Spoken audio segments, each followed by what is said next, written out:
everybody, and welcome to Music Industry Insights Worldwide. Today we've got Arielle with us. Hi, how are you? I'm well, thank you. Thank you for having me on. Oh, thank you How so are much you? for coming along. I'm good, thank you. Do you want to tell the listeners a little bit more about yourself, where you're from, and what you do? Sure. So yes, my name is Arielle and I am French Peruvian. But I'm based in Berlin. I've been here for 12 years. Prior to that, I was in London where I started my music career. And prior to that, quite a few places like Paris, Lima, Singapore. So basically a third culture kid, as they like to call them. Yeah. A bit more Um, music. What is your music? that's me. Tell us some more. Pardon me. What is it you do in music? Right. So in music, I worked in artist and label relations and all of the associated projects for various types of companies, such as INgrooves, which is now Virgin, Yeah. owned by Universal.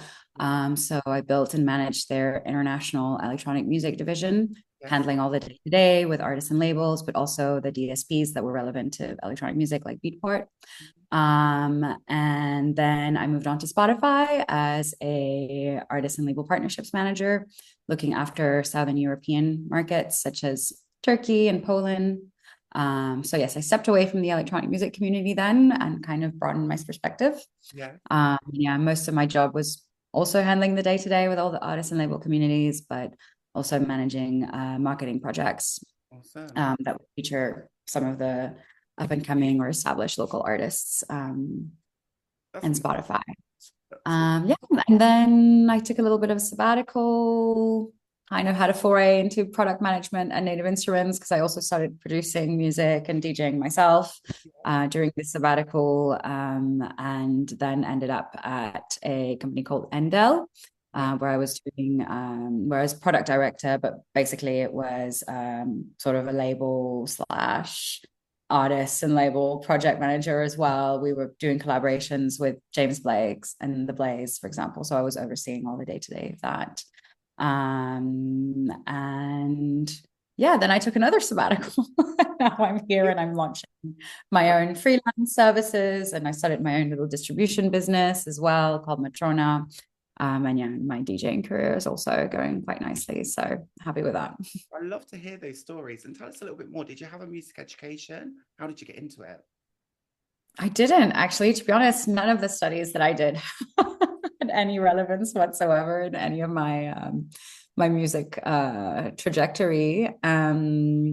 I studied international business, applied to foreign languages in France. And then I only had like a bachelor's. I didn't bother with a master's. I just moved to London because I really wanted to work in music. Yeah. And I had a small community there. And yeah, I met my then boss, Alex Branson, Okay. who hired me in Grooves, and the rest is history, really. Yeah, those in Grooves years were my formative years. Although actually part of the reason I could jump into the music industry was because prior to working while I was still studying, I was connecting with artists and labels that I liked on MySpace back in the day. Yes. And so, yeah, just kind of like freely offering some help just because I really wanted to get involved and I really love the music. So, Sure. yeah, that's how I fell into music. Always been very, very passionate about it. Yeah, that's lovely. I love to hear that. Thank you for sharing. And also, you've obviously come from London. You've moved to Berlin. What have those differences been? And how has that been for you as a person? Yeah, I mean, England and Germany, two very different Oh, countries for sure. yeah. I think in the UK, there's definitely more of a music hub, right? Like, so if you're in London, when it comes to business opportunities and networking and connections, it's a lot more spread. I feel like it's just such a wider scene, whereas in Germany, it tends to be a little smaller. But that's probably also my perspective because I still don't speak German. So I haven't really had German affairs in my day to day business approach.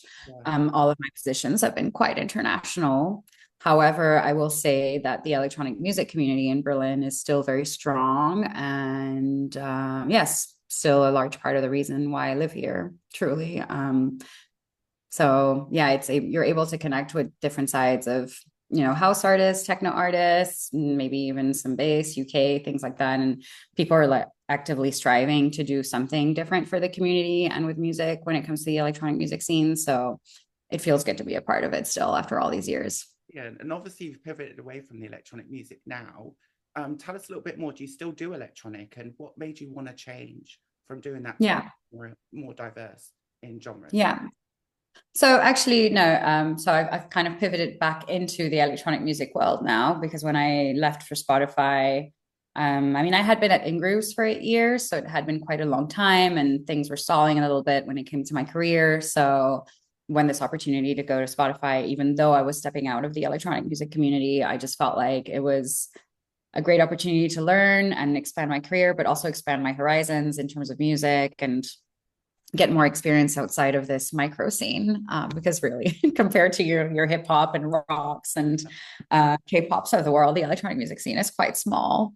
So yeah, I really wanted to broaden myself, but actually it wasn't really my thing, in all honesty. Like, even though I love different types of music, I feel like the energy and the dynamic and the conversations and the passion is just different within the electronic music scene, right? Because for me, it also has a personal sentiment, which is one of belonging because I grew up with it. So yeah, so I think it was important for me to circle back into this side of the industry for sure.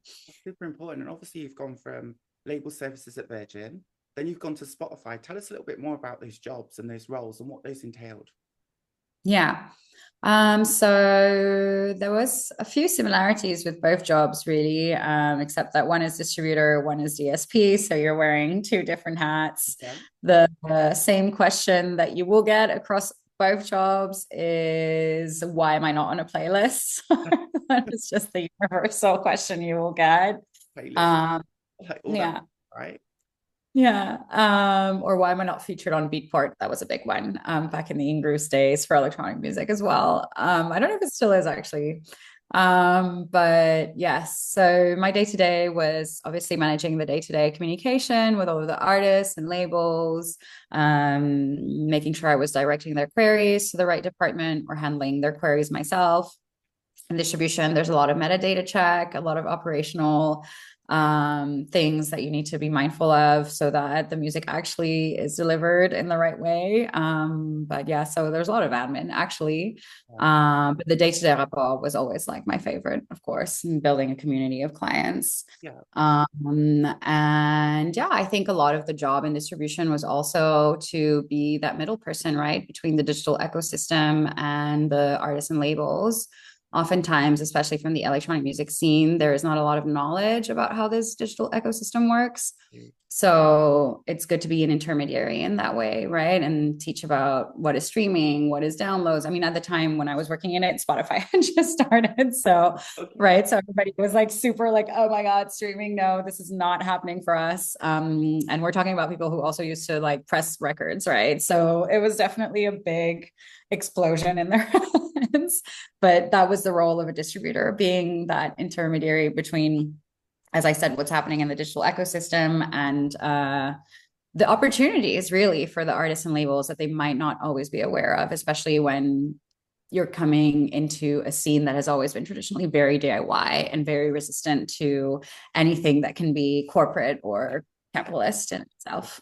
But yeah, also, I was doing a lot of pitching for the DSP. So, for example, trying to get banners or features on Beatport and TrackSource, and also pitching for Spotify when it came to electronic music things. So, yeah, lots of the DSP realm also came under my remit, which was also in large a question of rapport and building relationships, but also understanding how you can make a good pitch, right, on behalf of your clients, because sometimes you have to be able to recognize that the person who is receiving these pitches might read 1,000 of them a day. They might not be interested unless there's some big numbers. So how do you make something interesting and worthwhile if it's not, your Katy Perry's of the world, right? So that was a big portion of my job as well.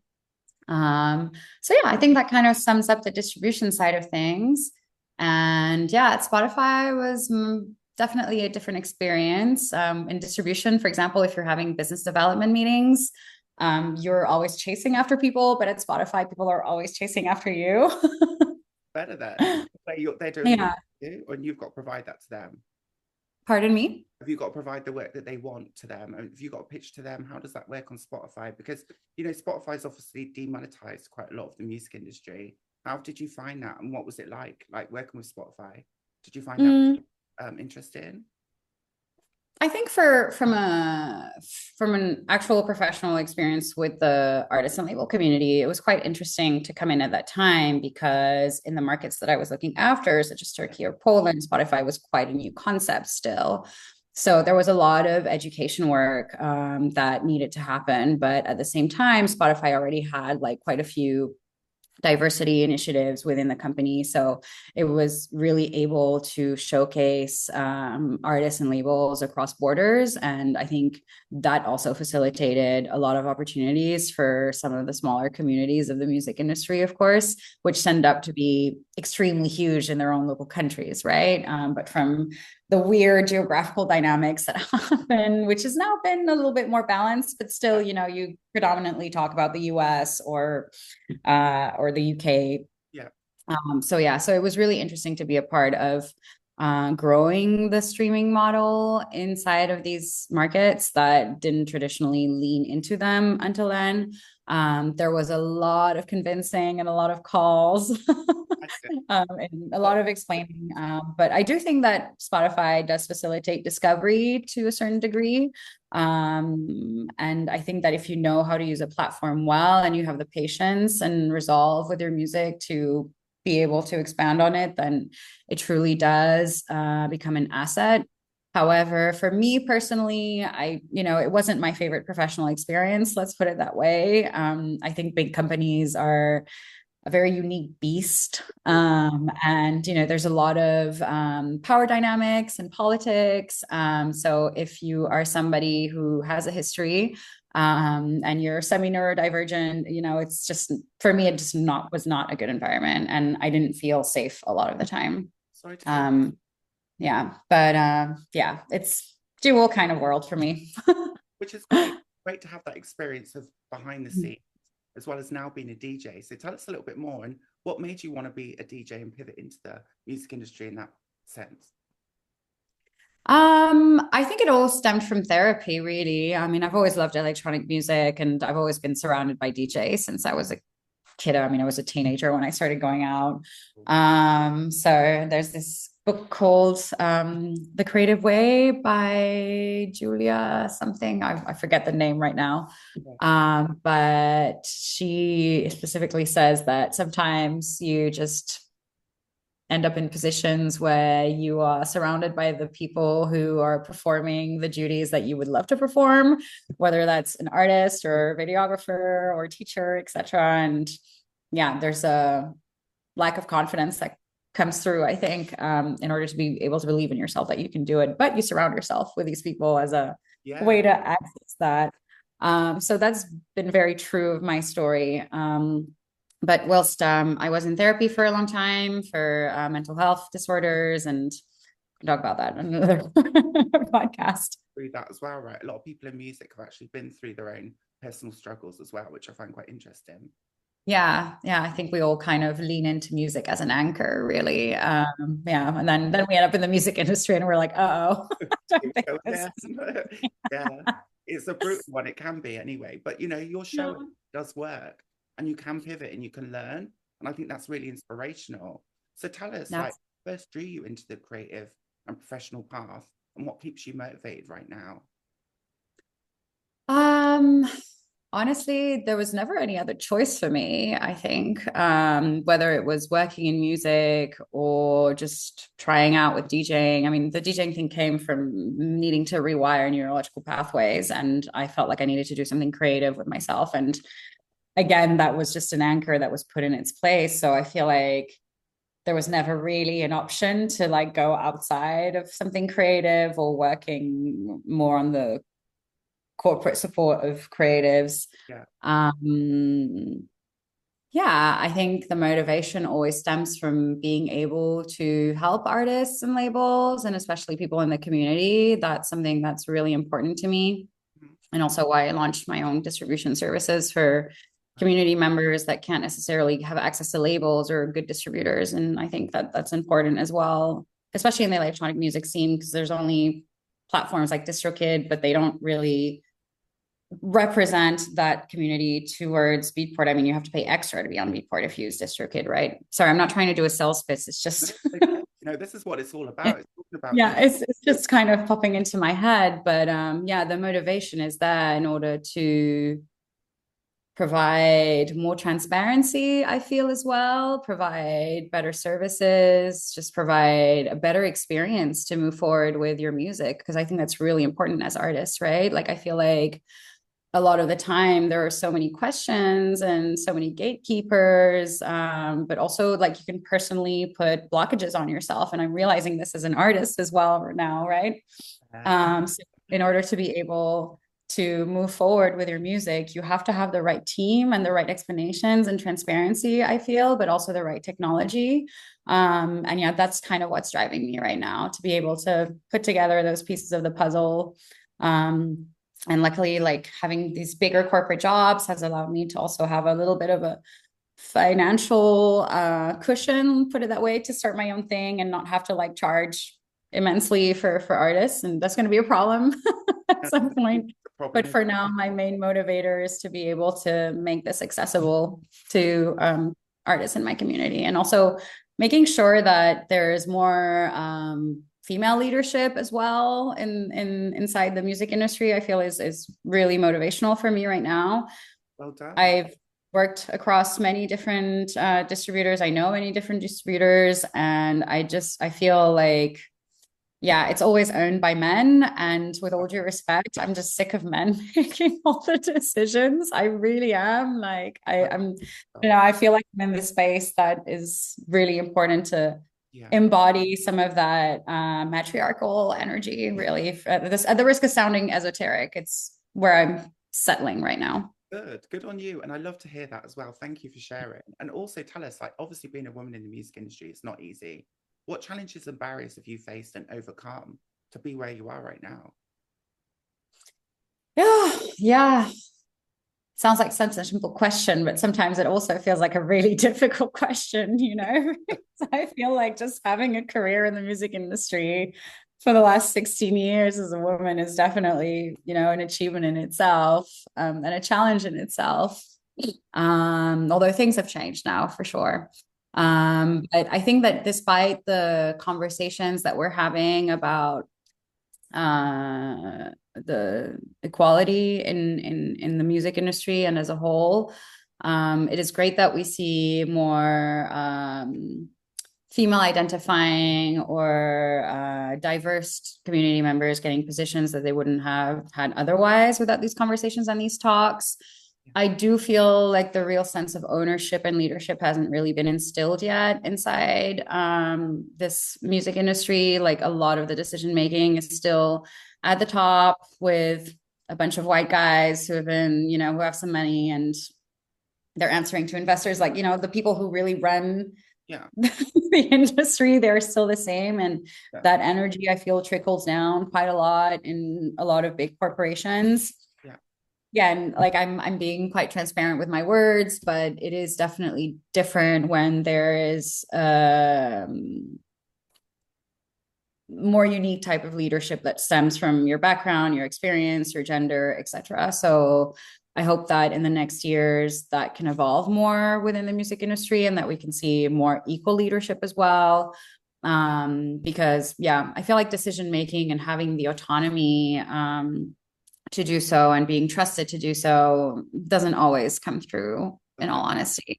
Yeah, I've noticed that myself. We do a lot of talk but little action, and we want to see more. I think you're speaking that as well by what you're trying to do right now. So continue doing it. It's amazing, and it's nice to hear that you've done it Thanks. so long. Like, obviously, what would you like to see change in the music industry in the next couple of years? What could we improve on? So one concrete example in the electronic music scene, of course, you know, we see a lot more diversity in lineups, featured on big publications like RA, whether it's online or whatnot. But I think that, as I said, most people making decisions are still guys. Like as a woman DJ in Germany, we like to say Flinte, as a Flinte act in Berlin. I've only ever been booked by women twice, and I've had quite a few gigs now, right? So I do think that um on the scale of 20 promoters across, if I've only ever been booked by two women, it just really shows quite a disbalance. And yeah, I would like to see that change. I would like for more financial opportunities to come towards women as well so that they can implement that change.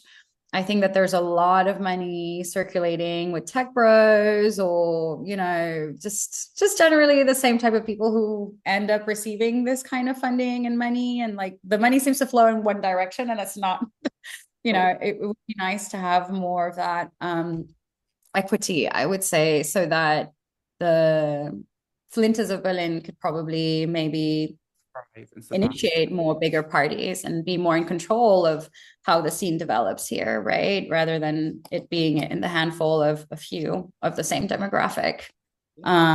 So yeah, and there's also a lot of great community initiatives for like Refuge Worldwide, for example.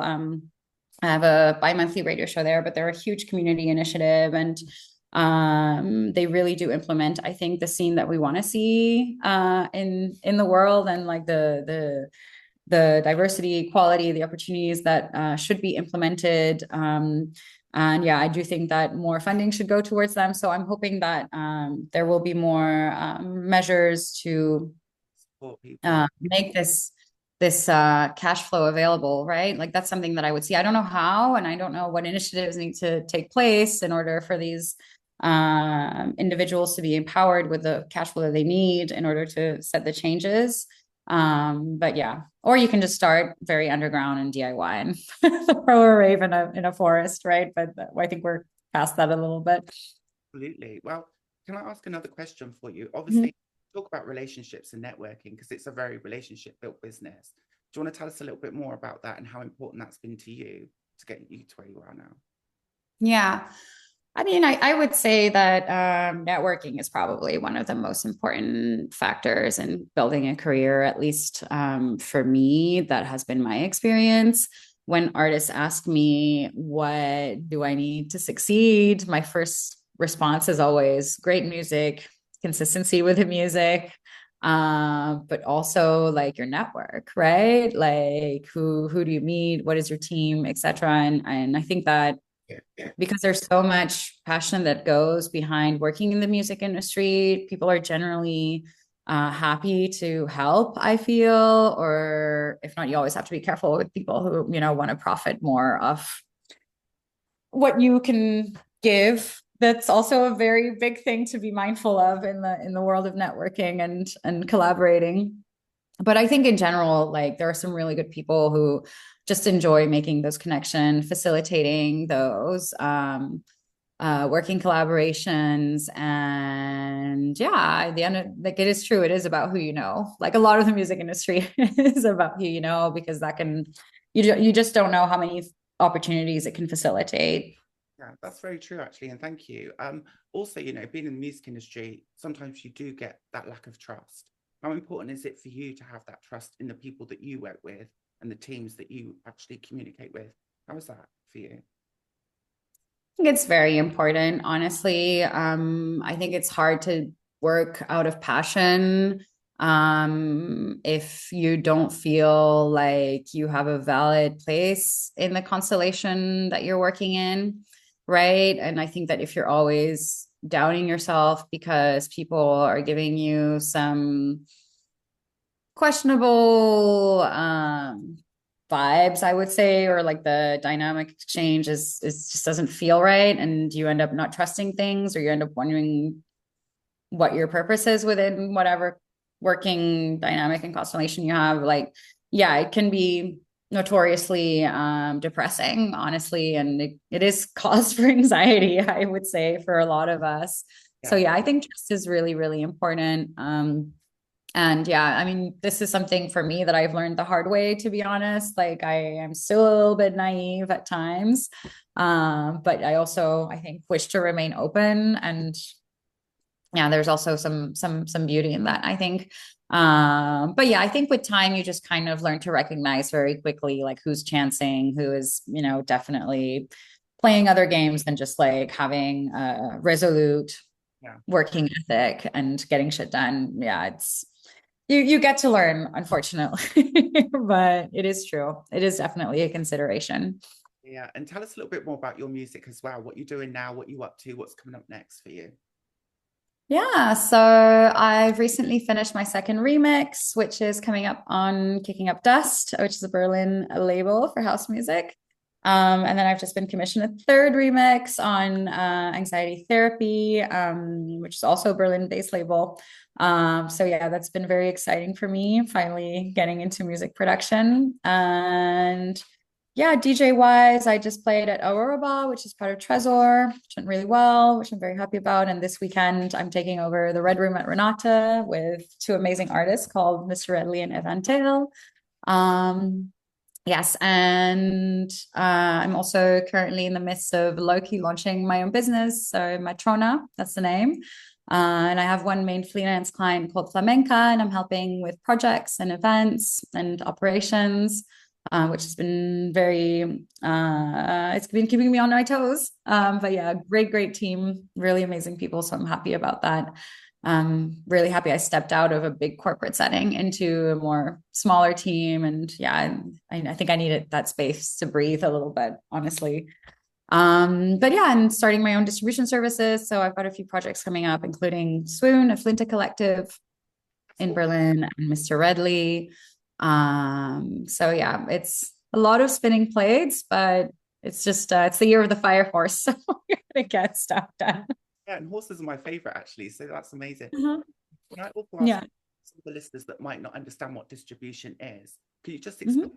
what that is and what it does? Of course. So if you're an artist or you want to start a label, in any case, if you would like to put out music on platforms like Spotify or Apple Music, YouTube or SoundCloud or Beatport, TrackSource, etc., then you have to go through a distribution service. The distribution service will essentially ask for the artwork and the metadata, which is the title, the name of the artist, etc., the genre, and also the files, which is usually in a WAV format. And then they will basically, in very simple terms, put a package together and deliver it to your platforms like Spotify. And they are also able to pitch your music to these platforms in case there are editorial opportunities, though that really depends on where you are in your career with your music. There's always a lot of factors that are involved, but that is also the job of a distributor to do DSP marketing essentially.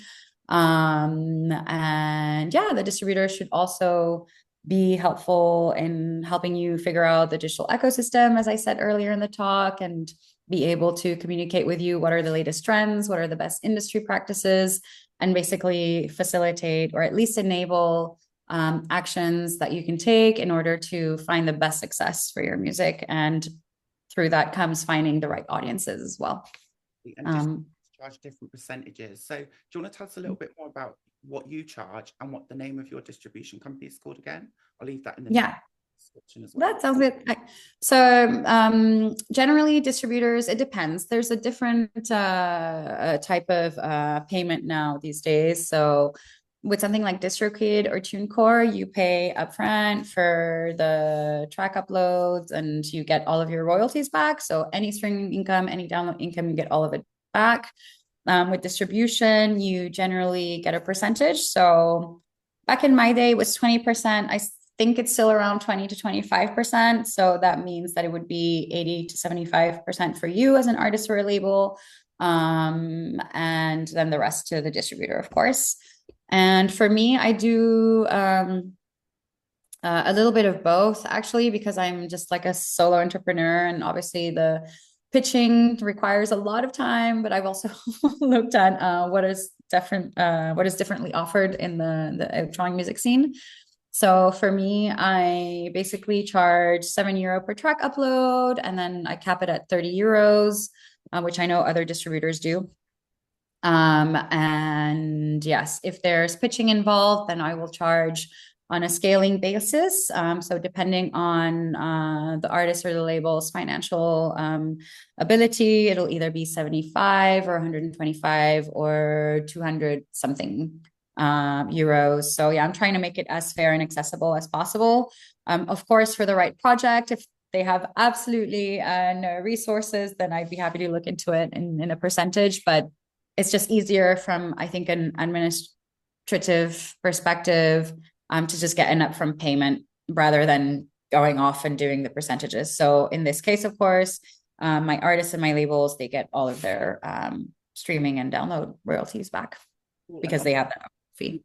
The people that you're pitching to as well, you must have built those relationships with them, right? So you also have enough with some people that just don't know who they are, I guess. Yeah, exactly. But yeah, I mean, I guess there is a little bit of A&R in the projects that I take on because there needs to be some sort of cohesiveness in terms of what I am representing as a company.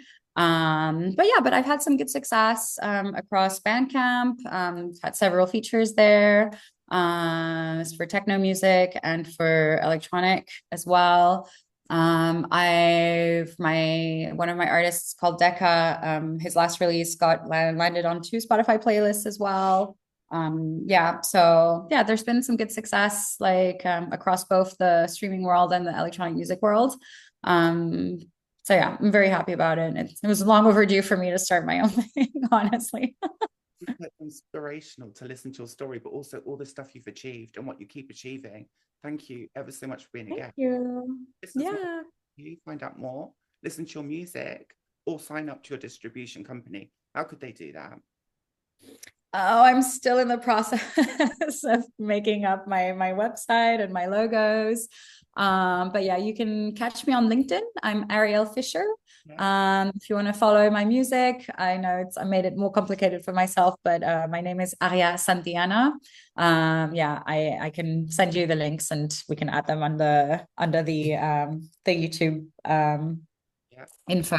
But yeah, my Instagram is Arielle Santillana _F, which might not be legible if I say it like that. The listeners will find it, trust me. I just want to say thank you ever so much for coming and sharing your story, for being so kind and patient, because there was a little technical issue earlier on. So I appreciate that and your time. Thank you ever so much. My pleasure. Thank you so much for making the time for me. And also, yes, I've been very happy to participate in this podcast and looking forward to hopefully meeting you somewhere in the future as well. I'd love to do that. And I'm sure we will. I'm sure our paths will meet. Thank you ever so much. Amazing. Thank you. Have a great day.